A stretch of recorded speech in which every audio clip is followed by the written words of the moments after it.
Some wicked tongues claim that Debbie Harry's promising future is firmly behind her. That's unfair, because Debbie has just released a new album that's highly audible, despite its title, Deaf, Dumb and Blonde. Apart from that, as our report shows, she's just as sexy as ever, and you, my British friends, obviously agree, for it was in your capital that we met her.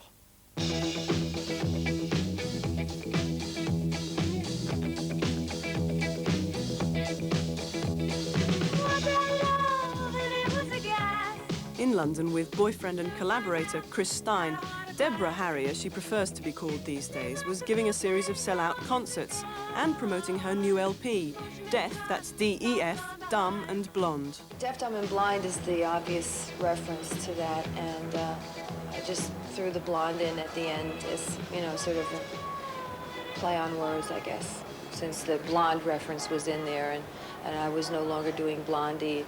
It was sort of, you know, Deaf, Dumb and Blonde was sort of a play on myself, you know.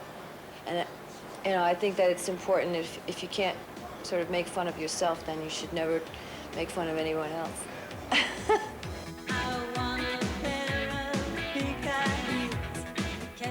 To produce much of the new LP, Deborah brought in Mike Chapman, the man behind Blondie's biggest hits.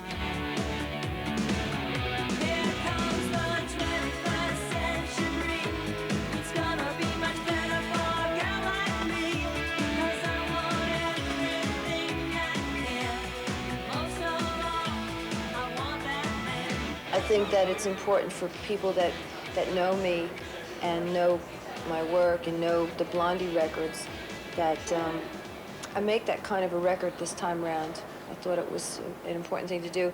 And also, you know, when I talked about it with Chris, you know, the idea of doing a record in a lot of sections and working with a lot of different producers was something that really didn't appeal to us at that time. We wanted to get into the studio and sit down and do sort of a body of work that was connected for us and really had some kind of continuity with the rest of our records.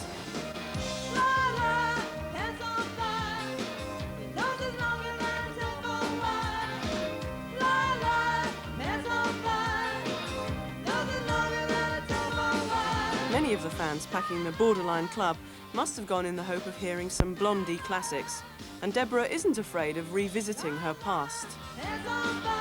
I'm covering that in the show.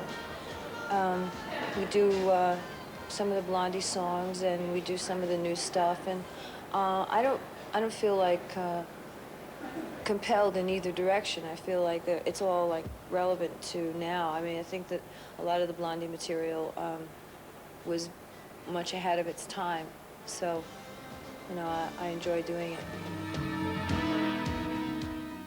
With hindsight, one of Blondie's most important singles was Rapture, the song that brought rap and mainstream rock together.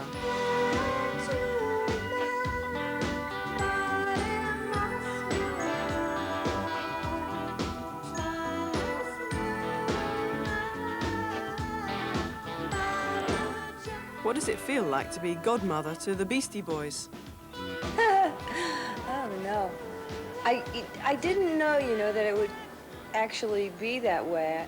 I mean, I thought that it was really cool stuff, you know. I thought that rap was really great. And anytime something new comes along, you know, everybody says, whoa, whoa, you know, it's never gonna last. It's this, it's that, it's no good.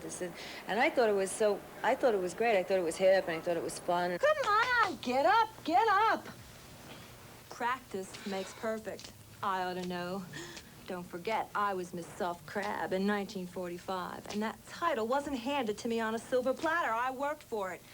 Now, come on, a 1, 2, a 1, 2, 3, pony! For a few years now, Deborah's been cropping up in the odd film, and John Walter's Hairspray and David Cronenberg's Videodrome were certainly very odd films. I like the scripts very much. I like the directors very much, and I wanted to work, and I don't get a lot of offers, and I think that I was just really lucky to get those. Let's take